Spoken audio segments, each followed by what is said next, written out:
Welcome to another episode of Preparing for the Unexpected. I'm your host, Alex Fullick, and as always, we like to talk about things related to disaster recovery, business continuity, COVID, resilience, anything that helps you, your organization, or your community prepare for, respond to, and overcome adverse situations. If you'd like to be a guest on the show, please feel free, reach out. You can find me on LinkedIn. I have the link in the video description down below. I'm the only Alex Fullick on LinkedIn, so I'm really easy to find. Just send me an email and we'll see about getting you on the show. Longtime listeners and watchers, you will know my next guest. He's been on a couple of times, actually, once in this format and once for a book launch, of which we're going to talk about today. I'd like to welcome back to the show the author of Practical Business Continuity Management 2, Andy Osborne. Andy, welcome back. Thanks, Alex. Yeah, it's good to be back on the show. Yeah, I can't believe it's nearly 6 months since we last spoke. I know. And funny enough, the first time we spoke was actually on book one. Yeah, that's right. So, in fact, we were just getting ready to... Congratulations on book two. Yeah, we were just getting ready to launch it at the time, weren't we, actually? Yeah, actually, at the end of the show, I believe you mentioned, there's a part two coming on. And I said, well, when that comes out, we have to get you back on. And here you are. Here we are. Now, we're going to have a little bit of a fun today because Andy doesn't know what I'm going to point out. What we are going to do is go through the book. There are 8 chapters with lots of information in each chapter. And what I've done this morning, I just dropped my pen on 2 subtopics, sections in each chapter that Andy's going to talk to. He doesn't know which ones I'm going to pick out. Well, he knows one because I kind of gave it away before we started. Excuse me. So we'll start with chapter 1, which is business continuity management programs. And the first topic is all gear, no idea. What did you mean by that? This was kind of referenced the type of golfer that turns up on a golf course with all the latest whizzy equipment and clothing and puts his ball down on the first tee and lashes the ball straight into the rough. And it was about the fact that having the gear doesn't necessarily make you an expert at something. So going out and buying the whizziest business continuity software or notification system or other tools doesn't necessarily give you that business continuity capability. There's kind of a bit more to it than that. And so it was about training and awareness and exercising and testing and all those good things that give that capability rather than just going out and buying something and expecting it to do it all for you. Do you think that's a problem some of us professionals have and organizations in general? We rely too much on an application or something to solve all our problems when really we have to look at ourselves and have the skill and knowledge to be able to utilize the tool, not depend on the tool? Absolutely, yeah. It's certainly something that I've seen several times in various organizations is we'll go out and buy the tool and that'll do it all for us, won't it? And somebody said to me once, I'm sure I've read it elsewhere as well, that having a copy of Microsoft Word doesn't make you an author. It's the ability to use the tools to create the outputs that you need that are important. So it's not just about buying the tools, it's about the kind of background work that goes behind that. Yeah, I've run into that myself. See, now I've got the frog in my throat again. That we rely on the tool to give us the answers, but the tool is just there for us to help find the answers. And we tend to flip that around. And I don't know if that has maybe something to do with the push for artificial intelligence and utilizing all of that capability right now. Do you have any comments on that potentially? Oh gosh, yeah. I mean, artificial intelligence is one of the new big things, isn't it? And it's, I guess it's like everything, isn't it? It's over reliance on the latest new shiny whizzy whatever it is. And I'm sure artificial intelligence will give us lots and lots of advantages in the business continuity world, as it is in other areas in the future. But it's certainly something that's very new to me. I don't know an awful lot about AI at the moment. It's something we need to find out about. But yeah, it's again, it's that it's getting back to basics, really. It's making sure that we've got the capability behind us to enable us to use those tools properly. And you know, Alex, and those that have heard me speak or read my stuff or worked with me will know that I'm always talking about capability as opposed to plans and tools. And that capability is always at the forefront of my mind when I'm talking to clients about business continuity. So it's about developing that capability through awareness and testing and education, and challenging and validating assumptions, and just kind of making sure everything works as it should. Like the actual hands-on skill rather than the, I look at me, I know how to work this fancy application. Yeah, and I guess it's about the depth, isn't it, rather than the superficial surface stuff that looks good, but doesn't necessarily have that, I'll use the C word again, capability behind it. Mm-hmm. Well, the next one is, and I'm interested to hear your response to this, because there are so many people who push back even when you mention this, a standard approach. Oh, okay, that old chestnut. Yeah, where should we start? I landed on it by sheer accident, dropping the pen, and I thought, oh, that's an interesting one. Yeah, I have some opinions about various things, actually, but standards is one of them that I have some relatively strong opinions about, actually. And I'll start off by saying that I'm not here to criticize standards. I'm not saying that they're a bad thing by any means. Standards are good. They fulfill a purpose. They make sure that we do things in a standard way and all those good things. However, I have seen a number of times organizations that get too fixated on the certificate, passing the standard, if you like, rather than the ultimate goal, which is the development of a robust, fit-for-purpose business continuity capability. And I think the two things can be separate. They don't have to be, but they can be. And I've certainly seen and worked with several organizations over the years who have the certificate on the wall to say that they've achieved a certain standard. Had they got a robust, fit-for-purpose business continuity capability underpinning that certificate, in several cases, my opinion would have been actually no. And that's the issue that I have, really. So I'm not saying that standards are a bad thing. I think they're a really, really good thing if they are applied sensibly and in the right way. But we shouldn't get hung up on the achievement of the standard being the ultimate goal. It's the standard is kind of the proof of the pudding, isn't it, really? It's the proof that we've been through the process and done things properly, in inverted commas, and hopefully as a result of that have developed that capability.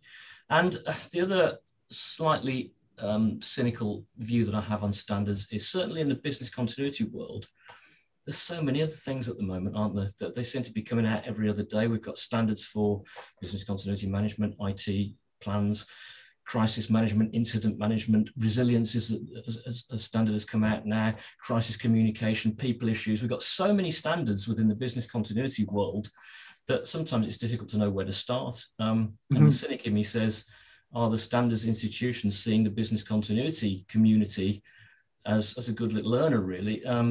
So that, again, that's not decrying standards per se.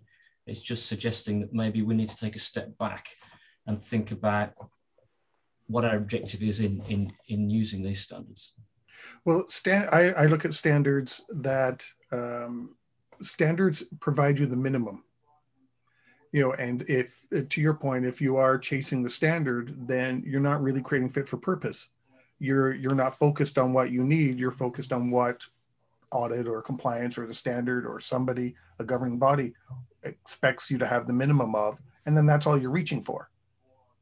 So you're never really getting to where you should get to. You've just got enough to get a tick mark somewhere or the certificate hanging on the wall. Indeed, yeah, and some years ago now, actually, it was back in BS. Can't remember what the BS standard, British standard. Oh, 25999. 25999, yeah.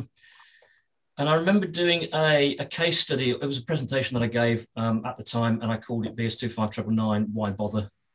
And I compared and contrasted three organisations that had been through the standard process or the standard certification process. Two of whom had and the question I asked was, A, did they get the certificate on the wall? And B, did they have a robust fit for purpose business continuity capability as a result? And 2 of those organizations had the certificate on the wall, and there were 2 that I didn't feel actually had that robust capability sitting behind it. Certainly one of them had manufactured their business continuity management system in order to achieve the standard. The third one actually had one of the best business continuity management systems in place that I'd seen at the time. It was really comprehensive. It was really well managed. It did ticked all the boxes from my point of view in terms of that capability and making sure that people were aware and trained and exercised, and plans were robust and up to date, and strategies behind them were in place. And they almost didn't achieve certification because their training records weren't quite up to scratch, which just seems a nonsense to me. So you can have all this good stuff going on, but because a piece of paper doesn't look quite right to the auditor, we can fail to get that certification. And that's kind of one of the reasons why I'm a little bit cynical. But as I say, I'm not saying that standards are a bad thing. And certainly from the point of view of a process and making sure that we cover all bases, and certainly for people that are a little bit new to business continuity management, some of the guidance that goes with the standard documentation is really, really useful. Mm-hmm. But it also gives, in my opinion, sometimes the wrong driver, the wrong push to create your program. Rather than getting what you need, you're following something else to get that certification. You're changing what you do to meet the standard rather than utilizing the standard to get what you need. It's kind of opposite. Yeah, indeed. And when we last spoke, actually, I mentioned the fact that, we talked about the fact that some business continuity plans patently won't work in the real world when they're called upon to do so, because they're not written for the purpose that they're intended for. They're written to satisfy the requirements of an audit. Right. And it comes back to that as well. It's doing things to satisfy the certification process and the audit process, rather than doing things to make ourselves more robust, more resilient, and more capable. Okay. Any final thoughts on programs before we move on to the next chapter? Programs in general is quite a lot in there, isn't it? Yeah. No, I mean, there's one or two of the tips in there are about things like one I called it going for gold. Yes. I should read my own book again at some point, shouldn't I? And that was about the fact that some organizations embark on their business continuity programs intending to have that all singing, all dancing, gold-plated business continuity management system in place within slightly unrealistic timescales. And sometimes gold-plated isn't actually necessary. A good, solid cast iron foundation is often a better start than trying to go for the gold-plated solution right from the off. Yeah, I agree with that comment for sure. So we're going to go to the next chapter, which is chapter 2, business impact analysis and risk assessment. Always two controversial ones, especially these days they are. Yeah. And the first one, and this is a good one, the problem with probability.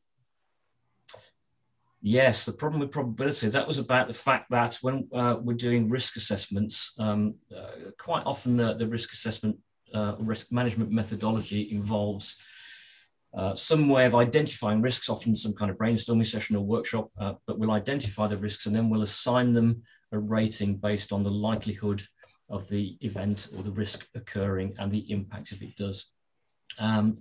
And I tend to use terms likelihood and impact rather than probability and impact, because I do think using the term probability can imply a certain level of science and mathematics even, when quite often it's not quite that accurate. So it's almost, we're implying that something is more what's the word I'm looking for, scientific than it actually is.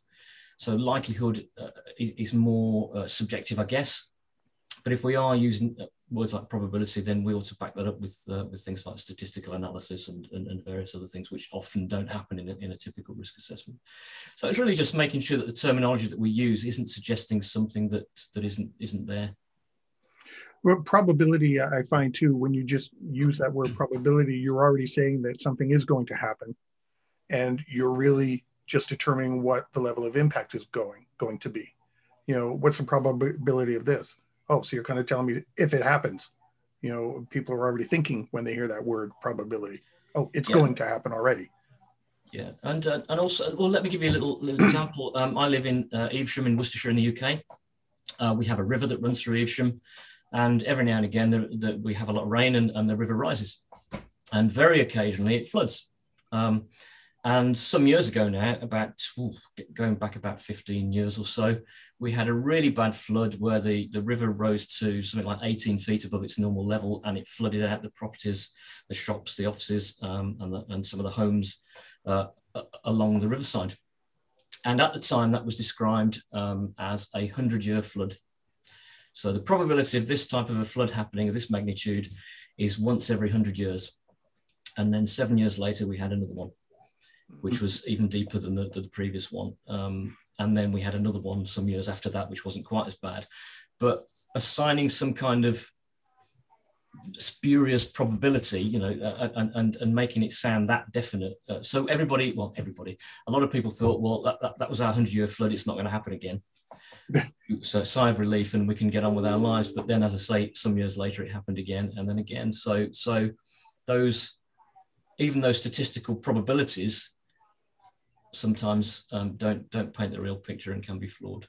Yeah, you can't predict Mother Nature. Absolutely. Right. The next one is in the business impact analysis and risk assessment chapter, fourth party risk. What do you mean by fourth party? We all know, third party risk, but what's fourth party? Yeah, and this is a really tricky one actually to do much about, to be honest. But it's about the fact that quite a lot of organizations are thinking about their supply chain continuity issues and risks. And they understand who those key suppliers are at the primary level, but they don't necessarily understand who the key suppliers to those suppliers might be. And I did a piece of work some time ago with a manufacturing organization who did a piece of work on a key area of their supply chain, a key supplier that was absolutely critical to them. Had a really good working relationship with the supplier, so we're able to discuss in quite some detail the issues that they had and the worries that they had and the concerns. And it turned out that further down the supply chain, this key supplier was reliant on, we called him Fred in his shed, because it was a one-man operation, which in itself isn't an issue necessarily, but providing an absolutely critical component.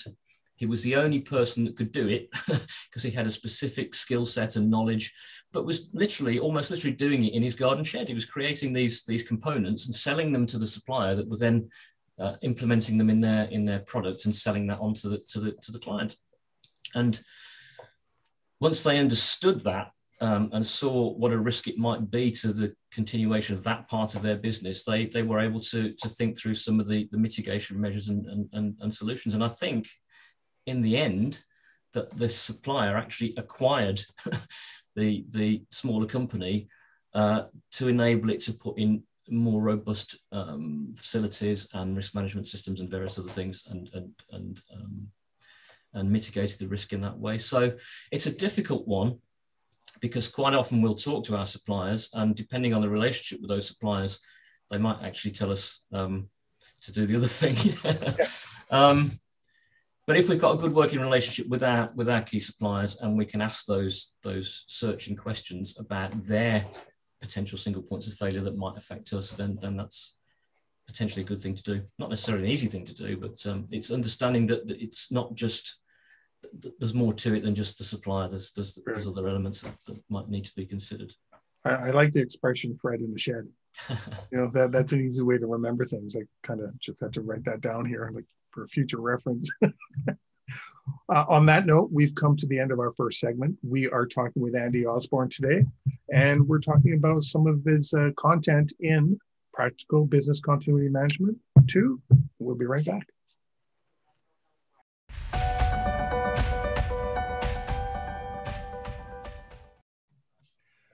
Welcome back. Today we are talking with Andy Osborne, and we're talking about his latest book, Practical Business Continuity Management 2. Great first segment, Andy. Lots of good information about continuity programs, BIAs and risk assessments. Now we're going to move to chapter 3, business continuity strategy and solutions. And this is the only one that I did tell you I had to hear you talk about, because the title of this section is just so good. Perfuming the Pig. What did you mean by that? Okay. Yeah, perfuming the pig was an expression that a colleague of mine some years ago used to use quite regularly, actually. And it's about the fact that his expression was, it doesn't matter how much perfume you put on a pig, at the end of the day, it's still a pig. And I kind of stole that and related it to business continuity plans in so far as over the years, I've seen an awful lot of business continuity plans. Some of them are very good, some of them look very good, but when you start looking behind the facade, if you like, you realize that they don't have any substance to them, because they don't have a robust strategy and solutions underpinning the plan. So the plan looks good, but it might make a number of assumptions that potentially don't hold water. It might not have those, as I say, strategies and solutions underpinning the plan. So it looks like a business continuity plan, but it's not actually. So it's kind of slightly different to the pig with the perfume on. But yeah, it's about things not quite being what they appear. Would that relate back to what you said earlier, potentially about this documenting for standards? I think it probably does, yeah, because we can certainly make our plans and our documentation suites look very convincing. And as I say, I've been in the business continuity world, as you know, Alex, for 30 years now. And in that time, I've done plan audits and reviews and health checks and whatever else we call them on many, many business continuity plans. And as I say, some of them look very convincing, but once you start lifting the stones and digging a bit deeper into the substance of those plans, you find that it was written by one person on their own and then put on a shelf, never to be seen by anybody else in the organization. It didn't have any kind of strategy underpinning that plan. One of the first plan reviews that I did many years ago now, back in the mainframe days, excuse me, mainframe computer days, one of the key assumptions was that a secondary data center was available with a mainframe computer in it that matched the one at the client's data center, and was available for them within 24 hours. They'd made no provision for it, so where they were going to find this data center with this several £1 million worth of computer, I really don't know. But the assumption was there, but wasn't valid. So all of those things that make the plan work need to be considered and validated, and those assumptions need to be challenged sometimes.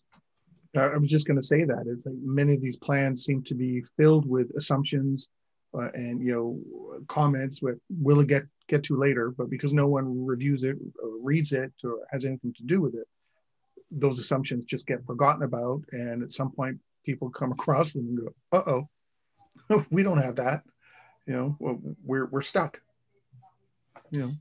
Absolutely. One of the tips in the book, one of the suggestions I made was when I'm putting together business continuity plans with clients, one of the things that I quite like to do, if I can convince them that it's a good idea, is to be upfront about those gaps in the strategies and the solutions, and include them in the plan. So at the current date, as of today, we don't have this strategy in place, and therefore there's a gap in the plan. Mm-hmm. It's not always a popular thing to do, to expose those weaknesses up front, but I think it's important that we understand that the key players that will be called upon to put those plans into operation understand what's in place and what isn't, so that they're not operating under kind of false pretenses, really. Yeah. So I'm a big fan of pointing out the flaws in the plan as well as the good points. Yeah, you got to know where you really are, not wishful thinking. Disasters don't, come with bunnies and rainbows. They come with real impacts. So you cannot, just make assumptions and, live on wishful thinking, and hope everything unfolds the way you want it to. That's not the way it works. Absolutely. The next one is don't blow your cover. Oh, wow. Yeah. An insurance one, wasn't it? That one, can remember my own book, haven't I? It's difficult. That one was about the insurance claims process, wasn't it? So it was about making sure that we understand how, what insurance policies we've got in place and how they relate to our business continuity programs and plans and strategies, and B, what the process is for tapping into those insurance policies. So if we've got a business disruption policy, for instance, or an increased cost of working policy, whatever it happens to be, we need to make sure we understand what that gives us and how we go about it. And that particular tip talks about or suggests that we appoint our own loss assessor to deal with the insurance company's loss adjuster, because the loss adjuster's role, as implied by the name, is to adjust or decrease the value of the claim to the benefit of the insurance company. Funnily enough, insurance companies don't like to pay out lots of money when things do go wrong. Mm-hmm. And so they quite often will do what they can to minimize those claims, quite reasonably, I suppose, in many ways. But if we don't understand that process and we haven't got somebody on our side fighting our corner that understands the process, then we can be disadvantaged sometimes. So it's a good idea to make sure that we understand and that we appoint the right people to help us. Do you think some organizations look at insurance policies now and then as their continuity plan? We don't need to worry, we've got insurance. Do you think some make that mistake? Certainly that was the case some years ago. I think probably not so much these days, actually, particularly as quite often insurance companies are taking a keen interest in a company's business continuity capability and risk management capability because it benefits them. And so quite often the insurance company will ask for evidence of the business continuity program. So we can't kind of just use the insurance as our business continuity plan. I think there's often, again, not so much these days, in the past there was sometimes an assumption that insurance was the panacea, and the money that we got from our insurance claim would heal all our ills, without considering that actually we've got the insurance company's desire to minimize that claim. We've also got the fact that quite often it can take quite a long time for that insurance to pay out. It can be months or even years in some cases, and the claims process can be fraught with difficulties and challenges. Quite often we find that we're underinsured. And I think probably most importantly, all an insurance policy does is to give us some money if a particular event comes to fruition. It doesn't save the business necessarily. Mm-hmm. It doesn't guarantee that we'll retain our market share or keep our clients happy. It doesn't, it doesn't address those more immediate issues. It gives us a bunch of cash at the end of the day, which may or may not be too late. Yeah. So we still need to think about how we're going to deal with those time critical issues in the meantime. Okay, so let's move to Chapter 4, Incident Management and Business Continuity Plans. And what did you mean by a bag of spanners? Bag of spanners, yeah. That was about having the correct strategies and solutions in place, wasn't it? I think, and making sure the plan was actually fit for purpose. And the comment I think I made in there was, if you need a screwdriver, then you can have as many spanners in your toolkit as you want, but none of them will actually address the issue that you've got. So it's making sure that the strategies and the solutions and the plans all meet the requirements and give us what we expect them to. And it comes back to capability. So it involves training and awareness and education and testing and exercising and validating assumptions and making sure the plans are robust. Wheat from the chaff. The wheat from the chaff. You'll have to remind me on this one. Let's see. Go to 83. I read this, when it first came out. So even I need a refresher. Information is a key ingredient for effective crisis or incident management. Yes. Yeah. So this was the context of this one was the fact that during some kind of crisis or major incident, quite often there is a lot of information around. sometimes there's not enough information, but sometimes there's an awful lot of information. But some of it might be rumor and speculation. Some of it might be completely unfounded. Some of it might be hearsay. Some of it might be accurate. And it was about having a mechanism in place to sort the wheat from the chaff, to sort out the real robust information from the stuff that actually is just fluff and chatter in the background.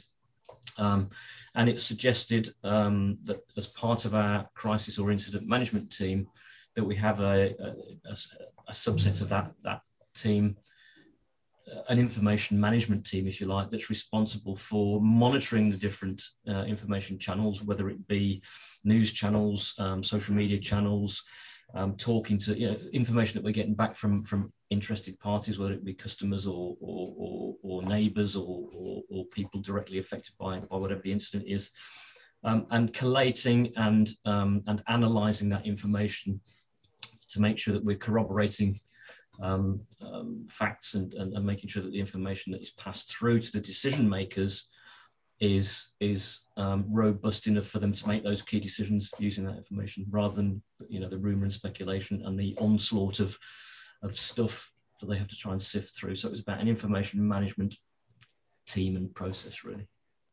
With social media, I know that's going to hamper a lot of communications for organizations during disasters, because people who are nowhere even near the situation will suddenly start tweeting or posting somewhere their own thoughts on what's going on.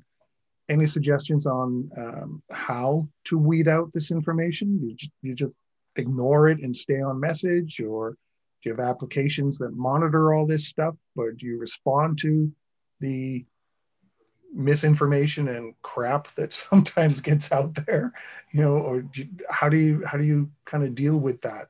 When you're in a situation, the demand for communication information goes up and the time to do it goes down.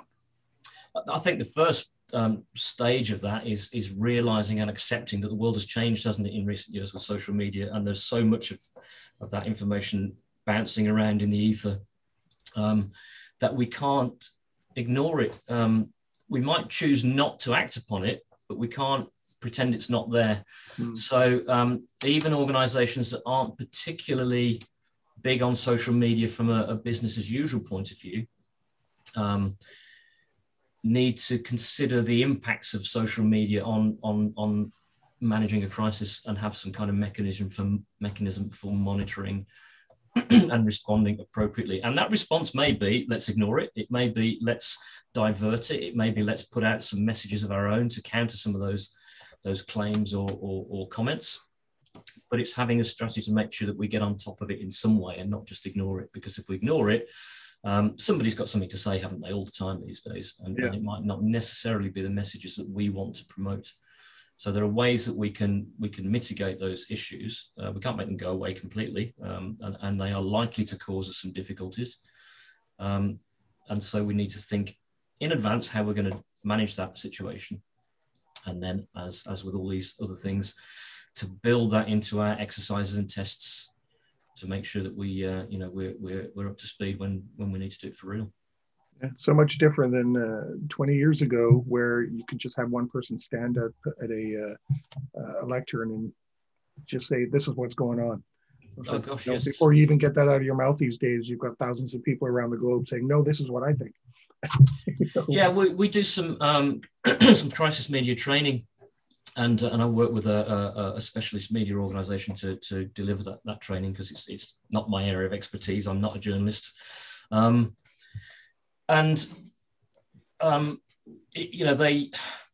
They make the point that you have to be able to respond in those difficult situations. And one of the points they make is that the media world has changed, and every one of us these days is what they call a citizen journalist, because our mobile devices enable us to record and live stream even video and audio and other things, in real time to the world, or certainly to our followers, which can then be sort of, it can get out and out and out depending on who's looking and who forwards it on.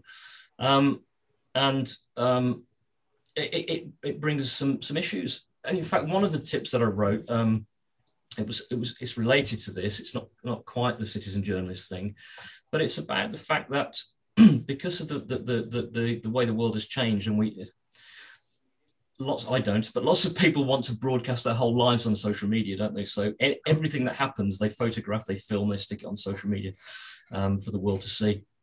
And that in itself gives us some issues and some risks in an incident situation.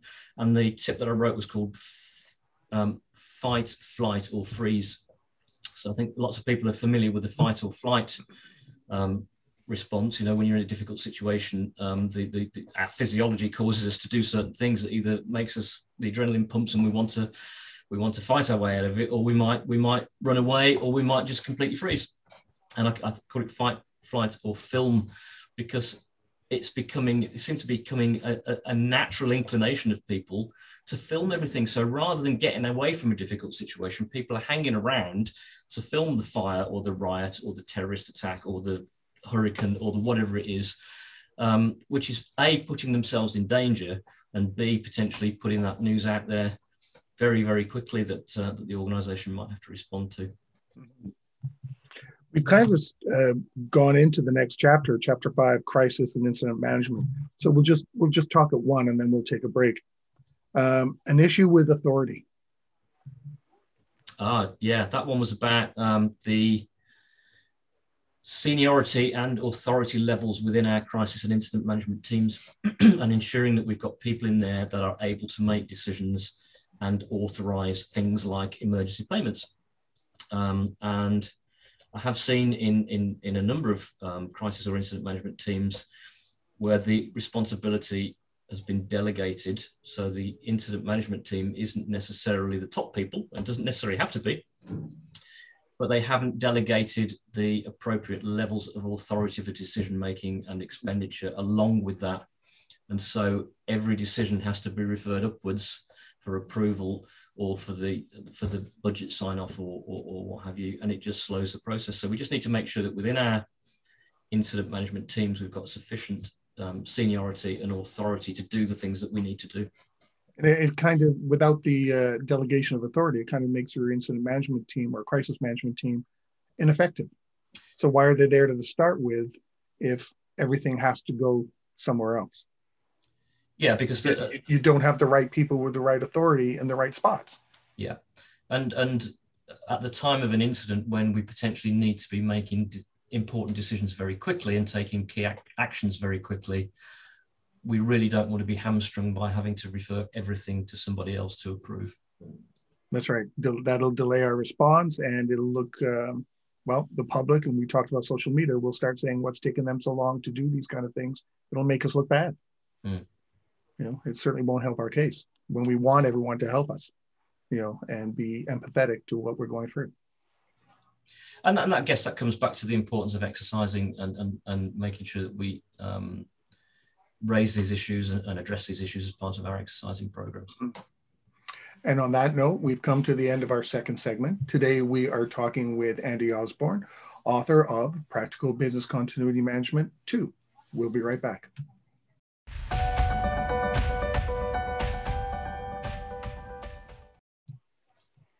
Welcome back. Today, we are talking with Andy Osborne and his book, Practical Business Continuity Management 2.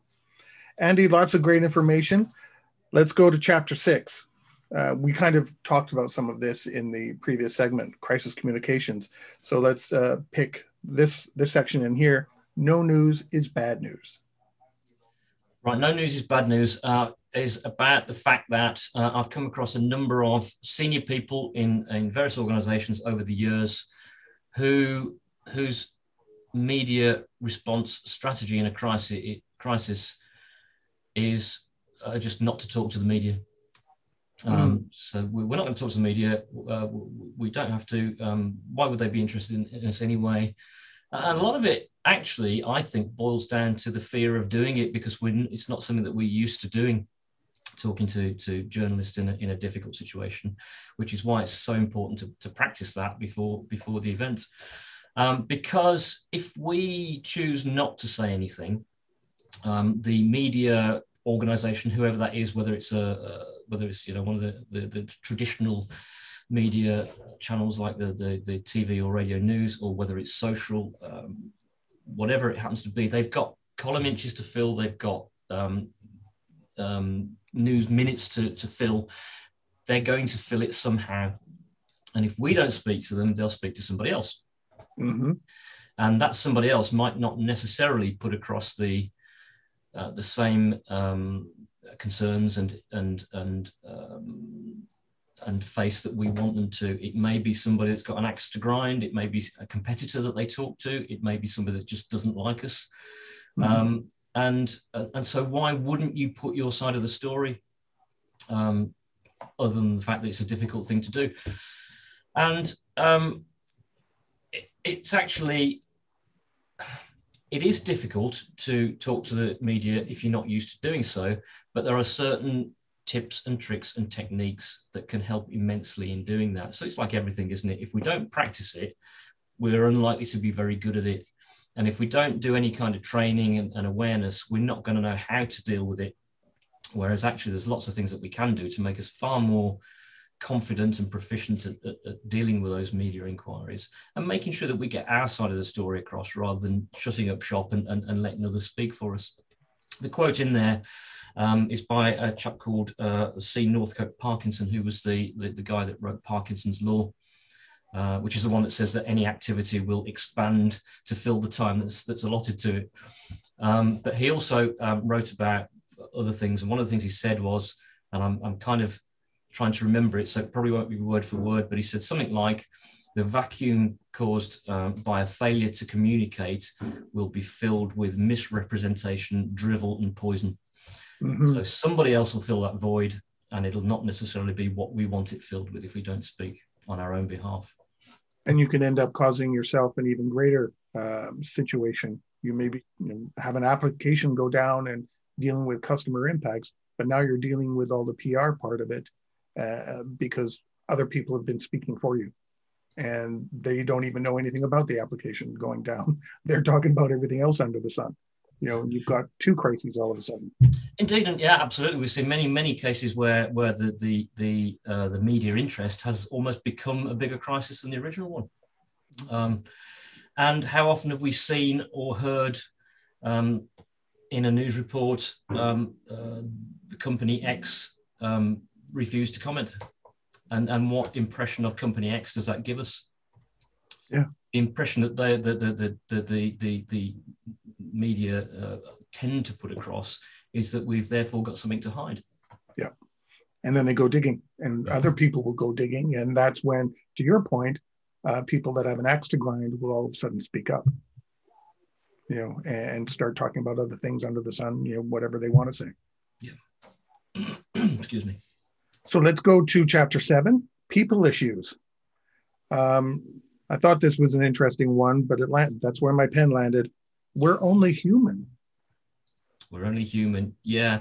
People issues, I think, is goes without saying, doesn't it? It's a really important aspect of our business continuity programs that sadly, I think, has been somewhat overlooked for a long time. And I think the COVID situation and the work from home thing that's been going on for the best part of a year now has brought to the fore some of those people issues, and the fact that actually we're not all machines, we are only human. We do have concerns and issues and worries and fears and stresses and various other things in our lives that impact on our ability to just drop everything and do whatever the organization wants us to do. So we are starting to recognize that, and I think it's going to be really interesting in inverted commas, really, certainly from a professional point of view, seeing what the fallout is like from a people perspective from COVID, because I think whilst a lot of organisations that I've spoken to have been very good at the way that they've helped their employees and dealt with some of those personnel issues and those potentially psychological issues and stressful things that are going on in people's lives. I think there's going to be a big backlog is the wrong word, but there's going to be an issue, isn't there, waiting to hit us in terms of the long-term effects of some of these people impacts when we get back to whatever normal looks like. And as I say, I think we're getting better at raising and addressing those. But in the past, I think the business continuity world has been a little bit guilty of assuming that people will just drop everything and do whatever we need them to without considering the fact that they've got families and worries and concerns of their own that we potentially need to consider, because people, if people are stressing and worried about their own personal situation, they can't give 100% to the recovery and the incident management efforts. So that's what that one's all about. People are only human at the end of the day. Well, COVID certainly brought that to the forefront, and it's everybody. It doesn't matter if you're a CEO, a janitorial staff, a cook, a data analyst, a vice president, anything. It doesn't matter. Almost your hierarchical title was thrown out the window when COVID came along. You were all impacted the same way. Children staying at home, families, can't be together. It didn't matter what your position was. You were not immune to COVID. And I think to your point, we are going to see some sort of an impact a little further down the road when some sort of, I hate the word normal because normal means something different to everybody, but by saying it, people understand what I mean. When some sort of normal comes along, then we're going to kind of see who's resilient, who's not resilient, and where people stand, and how they're managing. Or not, as the case may be. Yeah. The other one in People Issues, Chapter 7, a little knowledge can be dangerous. Ah, yes, this is the armchair psychiatrist thing, isn't it? The fact that there's often assumptions made about how to deal with some of these personal people issues. I have had the pleasure of working with an absolute expert in the field of kind of stress and trauma and those sort of issues for a number of years now. And one of the things that she says is that people just don't understand when counselling is and isn't appropriate in cases of extreme stress and trauma, and when we're getting into the realms of post-traumatic stress and that kind of really serious end. And the bullet point in the business continuity plan that says give them the number of the counselling service that they get as part of their employee program doesn't really cut it. And so it's about understanding that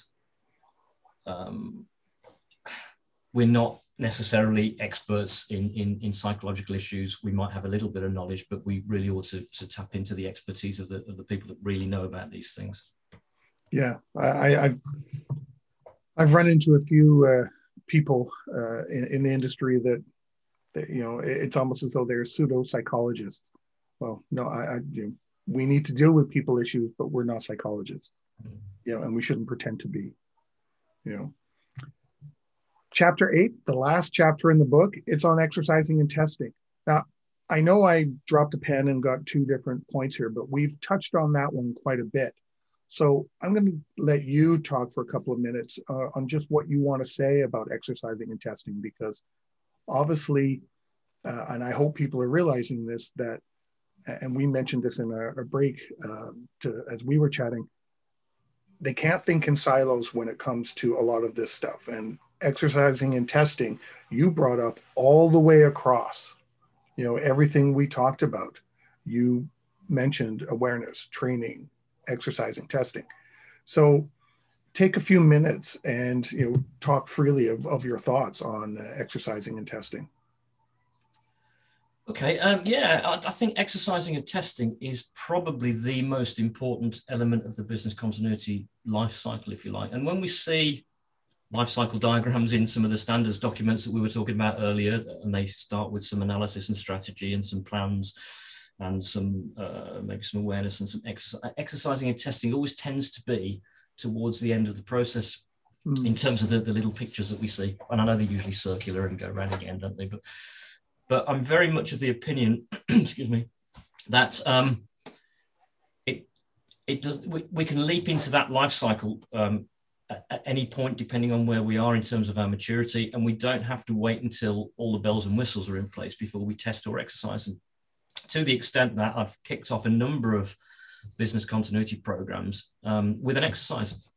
And we know that there are gaps in the capability. We know that we potentially need to do some kind of analysis, and we don't yet have a full-blown strategy, and we probably haven't got up-to-date, whatever it happens to be. But we can still do an exercise, because depending on the type of exercise that we do, and there are several types, which I'll come on to in just a moment, we can explore some of those issues. We can use them as an opportunity to put things into context, to show how important it is that we do these things, to tease out some of the issues and the actions that need to feed into the business continuity program, to raise awareness, to educate people, to allow them to rehearse their activities in a safe environment, and various other things. So I think exercising and testing is really, really important.